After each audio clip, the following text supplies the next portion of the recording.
अब मतलब हाथ से कुछ चला गया तो उसकी वजह से थोड़ी है पूरे ही गिर जाओगे। जो जो तुम्हें आता है भाई उसे तो अच्छे से एक्सप्रेस करो। तो ये था कम्युनिकेशन।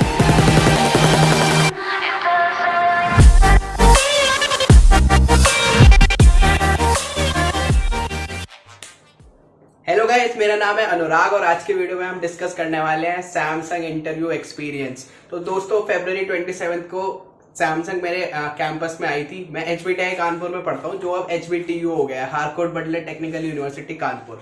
तो सैमसंग आई थी 14 LPA के CTC के साथ। तो उसी के बारे में हम आज इन डेप्थ डिस्कस करेंगे कि कैसे उसकी प्रिपरेशन स्ट्रैटेजी होनी चाहिए और इंटरव्यू एक्सपीरियंस में क्या क्या राउंड्स होते हैं। मतलब टेक्निकल इंटरव्यू होता है, उसके बाद HR इंटरव्यू होता है, कोडिंग राउंड में क्या क्या पूछते हैं, कौन कौन से सब्जेक्ट्स हमें पढ़ने चाहिए, मतलब operating system, database management system, इन सब को मतलब देख के पूरा हम डिटेल में देखेंगे कि अगर तुम सैमसंग के इंटरव्यू में बैठने जा रहे हो तो उससे पहले ये this video is must watch. So पहला पॉइंट है परसेंटेज क्राइटेरिया। तो ये तो तुम सबको पता ही होगा, मतलब कोई भी कंपनी अगर कैंपस में आती है तो वो एक परसेंटेज क्राइटेरिया फिक्स करके रखती है। तो जो सैमसंग दिल्ली में हुआ है मेरा प्लेसमेंट, तो सैमसंग दिल्ली का परसेंटेज क्राइटेरिया तो 65% था। और मैं सजेस्ट करूंगा कि अगर तुम किसी भी कॉलेज में हो तो 65 से ऊपर तो पक्का बना के रखो, क्योंकि 65 से नीचे मतलब ऐसा होता है कि 70 के ऊपर अगर तुम्हारी परसेंटेज है तो बहुत ही ज्यादा फायदा है। मतलब तुम सारी कंपनीज के लिए एलिजिबल हो जाओगे, 95% कंपनीज के लिए। लेकिन अगर तुम्हारी परसेंटेज 65 से 70 के बीच में तो भी ठीक है, तुम ऑलमोस्ट 80 to 85% कंपनीज के लिए एलिजिबल हो फिर भी। लेकिन जैसी तुम्हारा परसेंटेज 65 से नीचे जाता है, मतलब 64.5 भी जाता है, तो तुम 50% कंपनीज से एक्सक्लूड हो जाते हो। ये मेरा पर्सनल एक्सपीरियंस है। मेरे जो दोस्त हैं जो 64.999 वाले भी हैं, वो इंटरव्यू में नहीं बैठ पा रहे हैं क्योंकि सिर्फ उस 0.01% की वजह से। तो अगर तुम 65 से नीचे जाते हो तो बहुत ही ड्रास्टिकली मतलब कंपनीज हट जाती हैं। बहुत ज्यादा कंपनी 65 से ऊपर परसेंटेज मांगती है। तो जितने भी लोग ये वीडियो देख रहे हैं, अगर तुम कॉलेज में हो तो भाई परसेंटेज बना लो 65 के ऊपर, क्योंकि 65 के नीचे बहुत ज्यादा पंगा होता है। और ये वैरी करता है कॉलेज टू कॉलेज, लेकिन मोस्ट कॉलेज में 65 के ऊपर ही आती है कंपनी। ठीक है, तो ये हो गया परसेंटेज क्राइटेरिया। सेकंड पॉइंट है कोडिंग इंटरव्यू। तो सैमसंग का क्या होता है, वो सबसे पहले सीधा ही कोडिंग इंटरव्यू कराती है, मतलब कोडिंग क्वेश्चन देती है वो। तो उस कोडिंग क्वेश्चन में क्या होता है, कोडिंग इंटरव्यू में बेसिकली हमारे साथ कुछ पंगा हो गया था। पंगा क्या हो गया था कि जब कैंपस में आई थी ना सैमसंग, तो मतलब चीटिंग हो गई थी बहुत तगड़ी तरीके से। मतलब एक बंदे ने दूसरे बंदे को अपना कोड दिखा दिया, ऐसे ऐसे करके बहुत सारे बंदे क्वालिफाई हो गए थे कोडिंग राउंड के लिए। तो उसमें क्या हुआ, सैमसंग को शक हो गया कि कॉलेज में चीटिंग हुई है, तो उसने फिर रीशेड्यूल कराया टेस्ट। तो बेसिकली मेरे तो 2 कोडिंग राउंड हुए थे, मतलब 3-3 घंटे के 2 कोडिंग राउंड। तो होता क्या है कोडिंग राउंड में, बेसिकली जो मेरी फर्स्ट प्रॉब्लम आई थी उसका नाम था इंटरस्टेलर। मतलब उसमें वो स्पेसशिप के बारे में प्रॉब्लम थी कि स्पेसशिप को सोर्स टू डेस्टिनेशन जाना है, और तो वो कैसे जाएगी, मतलब मिनिमम डिस्टेंस निकालना था। तो और स्पेसशिप्स की वैल्यू बहुत कम थी, तो हम सीधा ब्रूट फोर्स तरीके से कर सकते थे। और सबसे मस्त बात, मैंने उसमें पहले से वीडियो बना दी है, आपको यहाँ पे आई बटन में उसका डिस्क्रिप्शन में और डिस्क्रिप्शन में भी लिंक मिल जाएगा। ठीक है, उसके बाद प्रॉब्लम आई थी, मतलब जब चीटिंग हो चुकी थी, ठीक है, जब चीटिंग हो गई तो सैमसंग को पता चल गया कि बंदे बहुत ज्यादा मतलब ऐसे उल्टे सीधे बंदे पास हुए हैं। तो उसने क्या करा, एक दूसरी प्रॉब्लम थी इनफाइनाइट सीक्वेंस, उसका नाम था इनफाइनाइट सीक्वेंस। उसमें बेसिकली वो एक बाइनरी सर्च की प्रॉब्लम थी, और मेरे को टाइम मिलता है तो मैं उस पर भी बिल्कुल एक वीडियो बना के डालूंगा। तो होता क्या है, बेसिकली अगर कोई चीटिंग नहीं होती तो 3 घंटे का कोडिंग राउंड होता है। अब उस 3 घंटे के कोडिंग राउंड में 50 टेस्ट केसेस मिलते हैं तुम्हें। मतलब जो इंटरस्टेलर प्रॉब्लम थी 3 आवर्स का टेस्ट था, और उसमें 50 टेस्ट केसेस थे, 50 टेस्ट केसेस थे। और सबसे ज्यादा खौफनाक बात यह कि अगर तुम्हारे 49 टेस्ट केसेस भी पास हो गए 50 में से, तो सैमसंग तुम्हें नहीं लेगी। तो अगर तुम सोच के खुश हो रहे हो कि 49 टेस्ट केसेस पास हो गए अब तो हो जाएगा, नहीं। अगर तुम्हारा 50 स्कोर है तो ही वो ग्रीन टिक आएगा पास वाला, और तो ही तुम नेक्स्ट राउंड में जाओगे। ठीक है, तो दिस वाज दिस। फिर सेकंड था चीटिंग होने के बाद इनफाइनाइट सीक्वेंस प्रॉब्लम दी थी, वो भी 3 घंटे की प्रॉब्लम थी, लेकिन काफी ज्यादा इजी थी उससे। और सिंस वो रीटेस्ट था तो उसमें सिर्फ 10 टेस्ट केसेस थे। 3 आवर्स का टेस्ट था, 10 टेस्ट केसेस थे, और इसमें भी 10 on 10 चाहिए थे पास होने के लिए। तो this was the coding interview वाला पार्ट। ठीक है, और इंटरस्टेलर पर मैं ऑलरेडी वीडियो बना चुका हूँ, उसका लिंक तुम्हें डिस्क्रिप्शन और आई बटन में मिल जाएगा। फिर इसके बाद मतलब सैमसंग का ये है कि अगर तुमने कोडिंग इंटरव्यू पास कर लिया, मतलब तुम्हारा 50 on 50 स्कोर है, तो you will be called for the next round. मतलब टेक्निकल इंटरव्यू होता है यूजुअली नेक्स्ट राउंड, तो तुम उसके लिए बुलाए जाओगे। अगर ऐसा होता है कि बहुत ज्यादा बंदे क्वालिफाई हो गए तो दे शॉर्टलिस्ट, फिर वो शॉर्टलिस्ट करते हैं on the basis of percentage again, कि तुम्हारी बीटेक में कितने परसेंटेज है उसके हिसाब से शॉर्टलिस्ट करते हैं। ठीक है। तो ये हमारा परसेंटेज क्राइटेरिया हो गया, कोडिंग इंटरव्यू हो गया। उसके बाद आता है टेक्निकल इंटरव्यू। अब ये टेक्निकल इंटरव्यू है जो इस वीडियो का कोर पार्ट है, ठीक है। तो टेक्निकल इंटरव्यू में क्या होता है, टेक्निकल इंटरव्यू बेसिकली तुम्हारे सब्जेक्टिव्स, मतलब जैसे ओएस डीबीएमएस और ये डेटा स्ट्रक्चर्स पढ़ते हैं हम कॉलेज में, मतलब बीटेक के करिकुलम में, उससे क्वेश्चंस होते हैं और उसमें पजल्स होते हैं, ठीक है, पजल्स होते हैं। तो बेसिकली जब मैं गया अंदर वहां पे, तो मैंने विश करा वगैरह अपने इंटरव्यूअर को। उसके बाद उन्होंने बिठा दिया मेरे को, और बहुत फ्रैंक होता है, मतलब जो भी इंटरव्यूअर होता है ना, मतलब बहुत कूल होता है। They will always be try to help you, मतलब अगर तुम किसी प्रॉब्लम में फंस गए हो ना और तुम में थोड़ा सा भी एप्टीट्यूड है, तो they will give you some inputs कि तुम इसके ऊपर बिल्ड करके अपना आंसर लाओ। तो बेसिकली सारे इंटरव्यूज में भी सेम होता है। अगर तुम गूगल का भी इंटरव्यू देने जा रहे हो तो ऐसा हो सकता है कि मतलब पहली बार में क्वेश्चन तुम्हें बिल्कुल हवा ना लगे, लेकिन तुम इंटरव्यू के साथ डिस्कस करोगे ना, तो वो तुम्हें कुछ कुछ इनपुट्स देगा जिसके ऊपर तुम बिल्ड करके आंसर ला सकते हो, और वही बेस्ट पार्ट होता है, ठीक है। तो जब मैं पहुंचा तो मेरे से पहला क्वेश्चन था कि मतलब क्विक सॉर्ट का कोड लिख के दिखाओ। तो बेसिकली कोई भी अगर सैमसंग का कोडिंग इंटरव्यू क्लियर करके आ रहा है तो क्विक सॉर्ट उसके लिए पीस ऑफ किया गया, कोई भी लिख सकता है मजे से। तो बेसिकली वो ये चेक करने के लिए होता है कि इस बंदे ने चीटिंग तो नहीं करी, और क्या ये बेसिक कोड पेपर पे लिख सकता है। जी बिल्कुल, बहुत इंपॉर्टेंट होता है पेपर पे कोड लिखना। अब होता क्या है, मतलब जब हम आईडीई पे कोड लिख रहे हैं, मतलब इंटीग्रेटेड डेवलपमेंट एनवायरनमेंट, जैसे वीएस कोड है या फिर ब्लूजे है या फिर एक्लिप्स वगैरह है, तो उसमें क्या होता है, हम लिखते हैं जैसे सिस्टम लिखा, system dot out dot println अपने आप आ जाएगा, ठीक है। जैसे और जैसे इसमें सी प्लस प्लस में वेक्टर है, जैसे हमने कोई भी वेक्टर का नाम जैसे वी दे दिया, वी डॉट पी दबाएंगे तो पुश बैक अपना आ जाएगा। तो उससे क्या होता है कि उसके जो मेथड्स होता है, मतलब जो एग्जैक्ट सिंटेक्स होता है ना, वो हमें याद नहीं रह पाता कभी कभी। तो ये कंपनी चेक कर दे कि इस बंदे को ये सिंटैक्स याद है कि नहीं। तो अगर तुम मतलब आईडी पे कोड करते हैं सब लोग, लेकिन ये ध्यान रखो कि मतलब जो तुम यूज कर रहे हो वो बिना आईडी के भी अगर सेम हो जाए तो तुम लिख पाओ मतलब उसे। और इसका बेस्ट तरीका क्या होता है, गूगल डॉक्स खोल लो, गूगल डॉक्स खोल लो और उस पर कोड लिखो। गूगल आजकल क्या कर रही है, जो भी उसका टेलीफोनिक राउंड होता है वो गूगल डॉक्स पे कराती है, उसमें आईडी का कोई मतलब ही नहीं है। और उसमें तुम्हें इंडेंटेशन का भी खुद ही ध्यान रखना है। इंडेंटेशन मतलब ये जो कर्ली ब्रेसेस होते हैं, तो इंडेंटेशन का बहुत ध्यान रखना है। मतलब जब तुम कोड लिख रहे हो गूगल डॉक्स पे, तो वो देखता है कि तुम कितना क्लीन स्ट्रक्चर्ड कोड लिख पा रहे हो, नहीं लिख पा रहे हो, ये सब चेक करता है। तो बेसिकली ये जो क्विक सॉर्ट था, ये इसी पे इसलिए पूछा गया था मेरे से कि क्या मैं बेसिक कोड लिख सकता हूँ। और उसमें फिर इसी क्वेश्चन में बिल्डअप करके उसने रैंडमाइज एल्गोरिथम पे मेरे से क्वेश्चन पूछा था कि क्विक सॉर्ट वर्स्ट केस में n स्क्वायर कॉम्प्लेक्सिटी देता है, ठीक है। जिसने क्विक सॉर्ट पढ़ा होगा उसे पता होगा, ठीक है। तो लेकिन अगर हम रैंडमाइजेशन एल्गोरिथम यूज करते हैं तो उसकी कॉम्प्लेक्सिटी कुछ कुछ हद तक हम बेटर कर सकते हैं। तो ये इसलिए था कि क्विक सॉर्ट का कोड मैंने ऐसे ऊपर से पढ़ा है या फिर अंदर से पढ़ा है। तो बेसिकली इसका क्रक्स ये था कि अगर तुम कुछ भी चीज पढ़ रहे हो, मर्ज सॉर्ट भी पढ़ रहे हो, तो उसे बहुत ढंग से पढ़ के जाओ, ठीक है। कि उस पर अगर कोई क्वेश्चन बिल्डअप करना चाहे, मतलब तुमने कोड तो लिख दिया मर्ज सॉर्ट का, लेकिन तुम्हें ये नहीं पता कि जो उसका मर्ज फंक्शन है उसकी कॉम्प्लेक्सिटी कितनी है, तो तुम फंस जाओगे वहां पे। और इंटरव्यू में यही सब चीजें देखी जाती है, ठीक है। फिर सेकंड था ऑपरेटर ओवरलोडिंग पूछा गया था।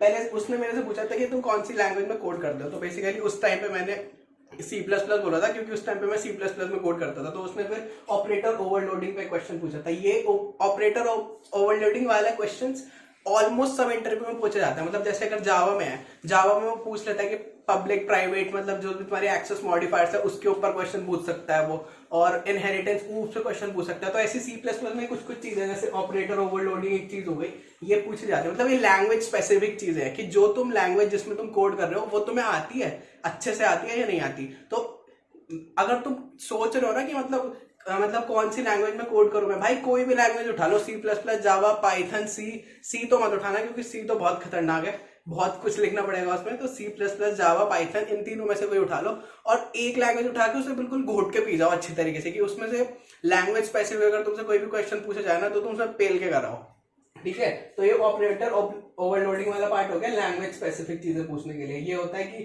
तुम बेसिक कोड लिख पा रहे हो नहीं, ठीक है। फिर तीसरा पार्ट है पजल सॉल्विंग।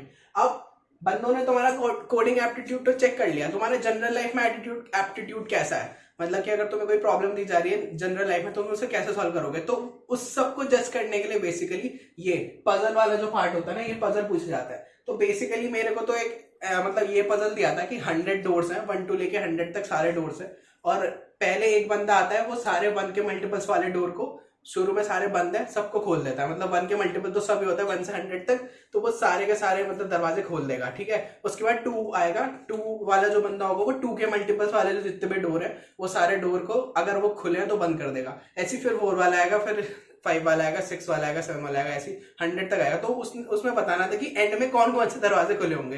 तो ये एकदम से अगर तुमने पहले ना पढ़ा हो तो यू विल बी शॉक कि भाई अब क्या करना है, लेकिन थोड़ा सा दिमाग लगाओगे, मतलब छोटे इनपुट लोगे 1 to 10 तक, और उस पर ये ड्राई रन करके देखोगे तो तुम्हें पता लग जाएगा कि जितने भी नंबर परफेक्ट स्क्वायर है, जैसे 1 है, 4 है, 16 है, 36 है, 25 है, ऐसे जो डोर्स होंगे वो इन द एंड मतलब खुले होंगे, ठीक है। तो ये हो गया पजल पार्ट, किस लिए था, हमारा जनरल लाइफ में कैसा एप्टीट्यूड है वो चेक करने के लिए। उसके बाद है बेसिक एसक्यूएल क्वेरीज। तो ओएस और डीबीएमएस तो 2 ऐसे सब्जेक्ट हैं कि डेटा स्ट्रक्चर्स के अलावा तुम्हें पढ़ने ही पढ़ने हैं, मतलब you can not run away from it, ठीक है। तो बेसिक एसक्यूएल क्वेरीज पूछी थी मेरे से, बेसिक उसमें क्या था कि मतलब 2 टेबल दे रखी थी, उन दोनों को मर्ज करके और ज्वाइन यूज करके रिजल्ट निकाल के देना था बेसिकली, जेंडर वाइज और एज वाइज, ऐसे बहुत बेसिक क्वेरीज थी। तो दिस पार्ट, ये यहाँ से सब्जेक्टिव पार्ट शुरू हो जाता है बेसिकली। तो ये डीबीएमएस वाला जो पार्ट था वो है ये। तो डीबीएमएस और ऑपरेटिंग सिस्टम तो पढ़ने ही पढ़ने हैं, ठीक है।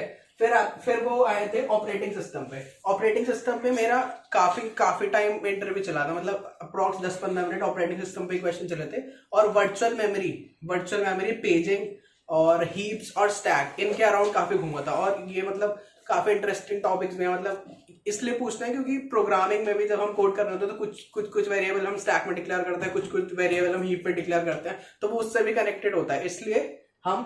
इसलिए मतलब ऑपरेटिंग सिस्टम वाला जो पार्ट था मेरा वो वर्चुअल मेमोरी और हीप और स्टैक के अराउंड चला था। तो ये काफी कोर पार्ट है, मतलब ओएस पढ़ोगे तो ये पार्ट तो पढ़ना ही पड़ेगा। और प्लस इसमें पेजिंग पढ़नी पड़ेगी, पेजिंग, ठीक है। उसके बाद जब ये सब पार्ट हो गया था तो मतलब मेरा 1 घंटे के अराउंड इंटरव्यू चला था इसमें। उसके बाद एंड में उन्होंने पूछा था कि क्या तुम मतलब हैकर हो तो कोड शेफ वगैरह पे कोड करते हो। तो उस टाइम पे मैं करता था कोड शेफ पे बहुत कम, लेकिन कोडिंग निंजास पे काफी ज्यादा करता था। तो मैंने उन्हें बताया था कि मैं कोड शेफ पे करता हूँ और कोडिंग निंजास पे करता हूँ। तो वो ये बेसिकली ये पूछने के लिए पता करते हैं कि तुम्हारी मतलब कॉम्पिटिटिव रैंक कैसी है, और ये सब पता करने के लिए, ठीक है। उसके बाद टेक्निकल राउंड का रिजल्ट आया, तो उसमें ऑलमोस्ट सारे बच्चे क्लियर हो गए थे, जो जिन का कोडिंग राउंड होता है, 1-2 हटे थे मतलब। और उसके बाद मेरे को भी बड़ी खुशी हुई कि भाई फर्स्ट राउंड क्लियर हो गया, अब बस एचआर इंटरव्यू बचा है। अगर एचआर इंटरव्यू निकल गया तो मतलब प्लेसमेंट पक्की। तो फिर एचआर राउंड में आए, तो एचआर राउंड काफी प्रोफेशनल एचआर राउंड था। मतलब बेसिकली होता क्या है कि अगर किसी का टेक्निकल राउंड क्लियर हो जाता है तो मतलब एचआर राउंड तो बस ऐसे ही फॉर्मेलिटी के लिए कि तुम्हें कंपनी ज्वाइन करनी है नहीं करनी, इसलिए था। लेकिन सैमसंग का एचआर राउंड काफी प्रोफेशनल था।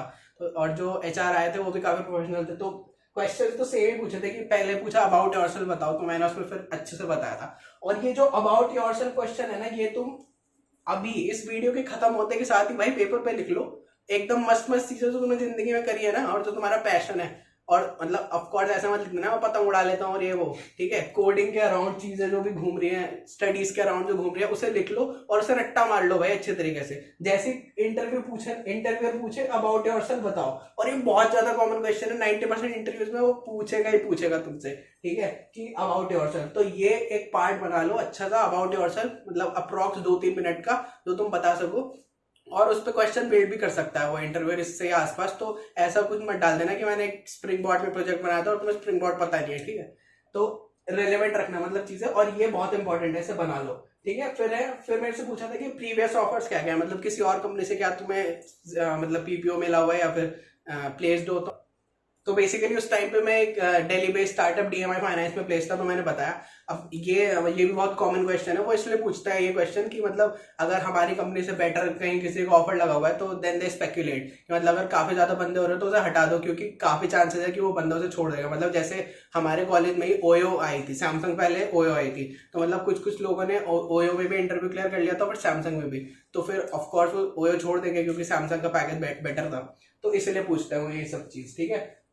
फिर मैंने अपने रेज्यूमे में एक लाइन लिखी हुई थी ह्यूमरस के बारे में, मतलब ह्यूमर के बारे में, कि मेरा सेंस ऑफ ह्यूमर अच्छा है। तो उसमें फिर उसने पूछा था कि आर यू ह्यूमरस, तो फिर मैंने उसे कुछ फनी रिप्लाईज करे थे, तो वो हंस गया था इंटरव्यूअर बेसिकली।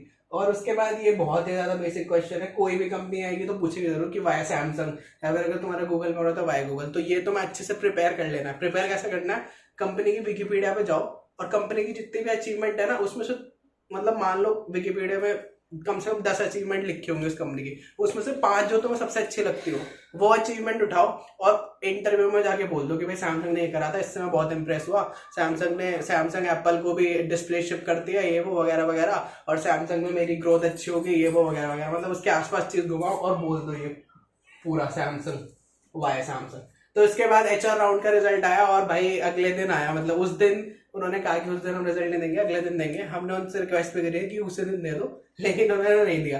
फिर अगले दिन 3 बजे के आसपास रिजल्ट आया, भाई बल्ले बल्ले हो गई, सैमसंग में प्लेसमेंट हो गया।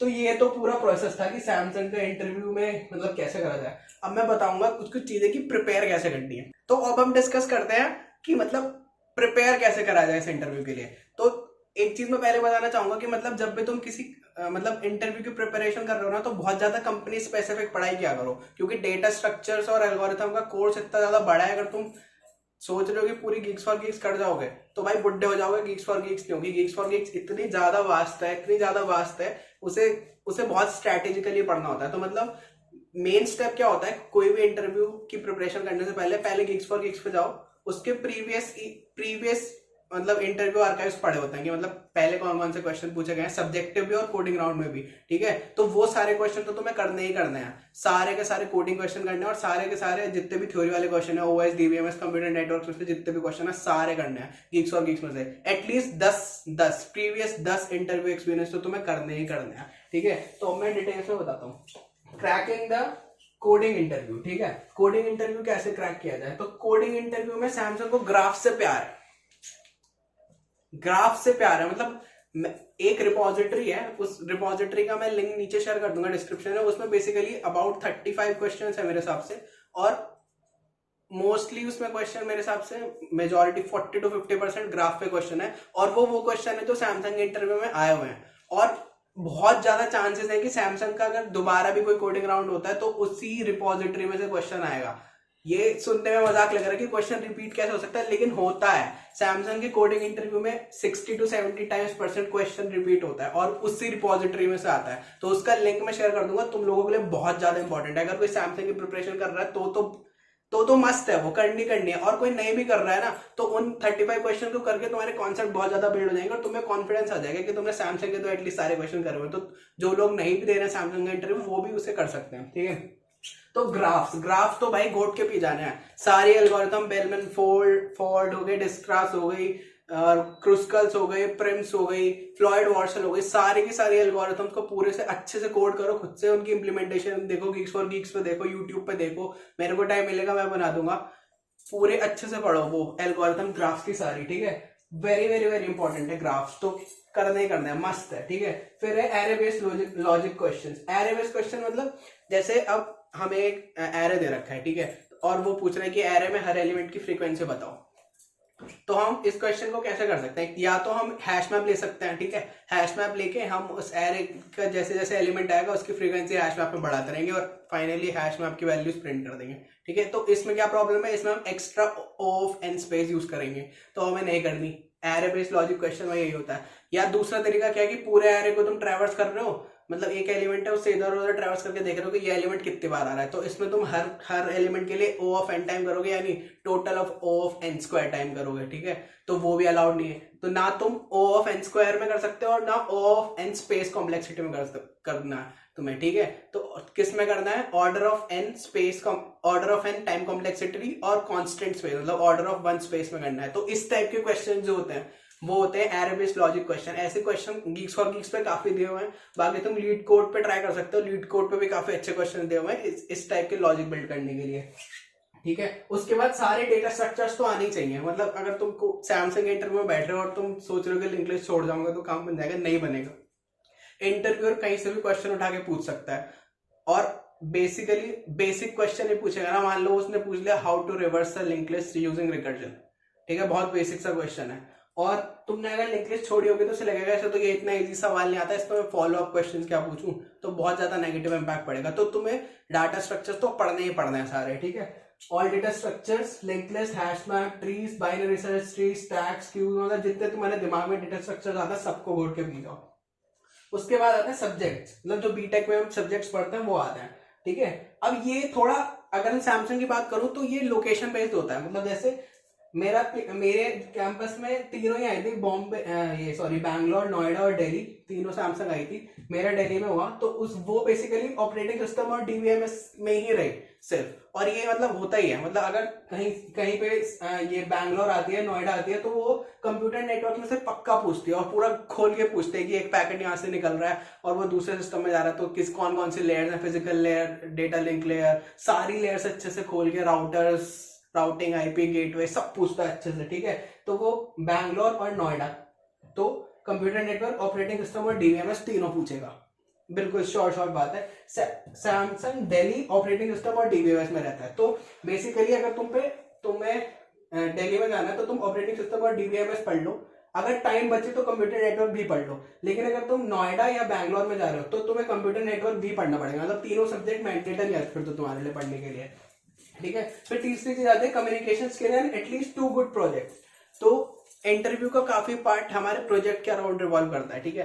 तो उसे हम प्रोजेक्ट बेस्ड इंटरव्यू कहते हैं कि तुमने जो प्रोजेक्ट बनाया है वो तुमने कैसे बनाया, तुमने खुद बनाया भी है या नहीं बनाया। मान लो तुमने बहुत नासुस सा मशीन लर्निंग का प्रोजेक्ट गिटहब से उठाया और अपने रिज्यूमे में टेप दिया, ठीक है। उसके बाद इंटरव्यूअर ने तुमसे बहुत बेसिक सा सवाल पूछा कि नंपाई क्यों यूज करते हैं मशीन लर्निंग में, और तुम्हें वो नहीं पता, तो उसे पता चल जाएगा इसने सब्जेक्ट, ये जो अपना प्रोजेक्ट उठाया ना, ये चीटिंग उठाया और बहुत ज्यादा नेगेटिव इंपैक्ट पड़ेगा। मतलब तुमने कोडिंग राउंड में क्लियर कर लिया, सब क्लियर कर लिया, लेकिन तुमने अगर उसे हल्की सी भी भनक लग गई कि तुमने चीटिंग करी है अपने प्रोजेक्ट में, तो बेसिकली तुम डिस्क्वालीफाई हो जाओगे। तो खुद से 2 गुड प्रोजेक्ट्स तो बनाने। और गुड प्रोजेक्ट से मेरा मतलब है कि मतलब कुछ भी बना लो। मान लो कि तुम फ्लिपकार्ट का एक क्लोन बना रहे हो, तो ऐसा बनाओ जो कि मतलब कुछ अलग हो, हटके हो। मतलब ये नहीं है कि उसका basic functionality add to cart, remove to cart, quantity बढ़ रही कम, और ये सब नहीं। अच्छे से पूरी फुल फ्लेश्ड बनाओ। अगर तुम फ्लिपकार्ट ही बना रहे हो, अगर तुम फेसबुक का क्लोन बना रहे हो तो वही बना लो, लेकिन बहुत अच्छे से बनाओ। और तुम किसी इनोवेटिव आइडिया पे बना रहे हो, अगर अलग आइडिया पे बना रहे हो, नया प्रोजेक्ट, मतलब जो अभी तक नहीं बना, तो उससे बढ़िया तो कोई बात ही नहीं है। तो उसमें फिर फॉलोअप क्वेश्चन से आता है कि तुम अपना जो प्रोजेक्ट बना रहे थे तो तुम्हें क्या क्या दिक्कतें फेस हुई, तुमने वो कैसे सॉल्व करी। तो अगर तुम बेसिकली वो सब पार्ट बता पाते हो इंटरव्यूअर को, तो इंटरव्यूअर को पता चल जाता है कि प्रोजेक्ट इसने खुद बनाया और एक कंपनी में भी प्रोजेक्ट बना पाएगा बंदा, तो इसलिए वो प्रोजेक्ट टेस्टिंग करते हैं। और गुड कम्युनिकेशन स्किल्स बहुत ज्यादा जरूरी है। और गुड कम्युनिकेशन स्किल के बारे में मैं 2 चीज बताऊंगा। एक तो तुम्हारी बेसिक कम्युनिकेशन पूरी जो तुम बात करते हो वहां पे, तो इट्स नॉट नेसेसरी कि तुम इंग्लिश में रखो, इंग्लिश में रख रहे हो तो बहुत अच्छा। लेकिन अगर तुम्हें कहीं इंटरव्यू के बीच में लगता है कि अगर तुम थोड़ी सी उसमें हिंदी ले आओगे तो बेटर एक्सप्रेस हो पाएंगी तुम्हारी चीजें, तो बिल्कुल लाओ भाई, इंग्लिश में इंटरव्यू दो, कोई दिक्कत नहीं है। सैमसंग में तो एटलीस्ट कोई दिक्कत नहीं है अगर तुम इंग्लिश में इंटरव्यू देते हो। Try to keep it English, but अगर कहीं दिक्कत आ रही है तो गो इनटू इंग्लिश, जहां तुम्हें लग रहा है कि तुम बहुत अच्छे से एक्सप्रेस कर पाओगे अपने आप में। तो पहला तो कम्युनिकेशन ये, और दूसरा कम्युनिकेशन है जब अगर तुमसे कोई कोडिंग क्वेश्चन पूछा गया है, ठीक है, मतलब तुम्हें पेपर पेन पे दिया है कि तुम ये क्वेश्चन डेटा स्ट्रक्चर का सॉल्व करो, तो जो तुम उस वक्त अपने दिमाग में सोच रहे हो, ठीक है, बेसिकली क्या क्या तुम्हारे दिमाग में थॉट प्रोसेस चल रही है, वो इंटरव्यूअर को कम्युनिकेट करो, ठीक है। अगर तुम किसी गलत डायरेक्शन में जा रहे होगे ना, तो वो तुम्हें पॉइंट आउट कर देगा कि नहीं, इस डायरेक्शन में मत जाओ, और तुम खुद से ही अपने में लगे बैठो, फिर तुमने इन द एंड पूछा कि ये सॉल्यूशन सही है क्या, मतलब या तुमने बताया ये सॉल्यूशन है, तो वो इंटरव्यूअर में बहुत नेगेटिव इंपैक्ट पड़ेगा कि इसने तो पूरा ही गलत डायरेक्शन में सोच लिया। तो तुम छोटा सा, अगर तुम्हारे दिमाग में ब्रूट फोर्स सॉल्यूशन भी आता है ना किसी प्रॉब्लम का, तो वो भी कम्युनिकेटेड टू योर इंटरव्यूअर की, उसे ये तो पता चलेगा कि हाँ भाई एटलीस्ट ये बंदा सही डायरेक्शन में जा रहा है, और इसे ब्रूट फोर्स सॉल्यूशन तो आता ही आता है। और इसकी कोशिश कभी मत करना कि फर्स्ट टाइम में ही तुम्हें ऑप्टिमाइज सॉल्यूशन मिल जाएगा। इंटरव्यूज इसके लिए नहीं होते हैं। ऑफ कोर्स ये बात है, अगर कोई बंदा एकदम से ऑप्टिमाइज बता देगा तो उससे प्लस पॉइंट है, लेकिन मोस्टली केसेस में you first tell the brute force solution या फिर लेस ऑप्टिमाइज सॉल्यूशन, फिर उसके ऊपर बिल्ड करो विद द इंटरव्यूअर, उनसे कम्युनिकेट करो अपनी चीजें। तो वो तुम्हें कुछ इनपुट देंगे, तुम कुछ अपने इनपुट दोगे, और तुमने ढंग से पढ़ा होगा ना, तो तुम क्रैक कर पाओगे, मतलब तुम ऑप्टिमाइज उस पर पहुंच पाओगे, ठीक है। और नहीं भी पहुंच पाते हो, तुम सिर्फ ब्रूट फोर्स सॉल्यूशन पे रह जाते हो, तो अपना कॉन्फिडेंस लूज नहीं करना है, बाकी चीजों में गेन करने की कोशिश करनी है। अब मतलब हाथ से कुछ चला गया तो उसकी वजह से थोड़ी है पूरा ही गिर जाओगे, जो जो तुम्हें आता है भाई उसे तो अच्छे से एक्सप्रेस करो। तो ये था कम्युनिकेशन स्किल्स वाला पार्ट। तो मेरे को लगता है कि मैंने सैमसंग से रिलेटेड इंटरव्यू में जो भी कुछ पॉसिबिलिटी हो सकती है सब बता दी है। और भाई इस वीडियो को बिल्कुल घोट के, अगर तुम सैमसंग का इंटरव्यू देने जा रहे हो ना, तो वो जो रिपोजिटरी है जो मैं नीचे लिंक शेयर करने वाला हूँ अभी, और इस वीडियो में जितने भी मैंने पॉइंट्स बताए हैं सबको एकदम मस्त तरीके से अपने दिमाग में सेट कर लो, फुल ऑन कॉन्फिडेंस में जाओ और भाई फोड़ आओ जाके। बिल्कुल सही बता रहा हूँ, ये वीडियो एकदम तुम्हें सैमसंग तक पहुंचा देगी। तो ऑल द बेस्ट जो सैमसंग के लिए जा रहे हैं, और जो नहीं भी जा रहे हैं वो भी इस वीडियो को देखो, क्योंकि मोस्टली प्रोडक्ट बेस्ड कंपनीज का यही रहता है फंडा। चलो ठीक है, बाय, फिर मिलते हैं। Thank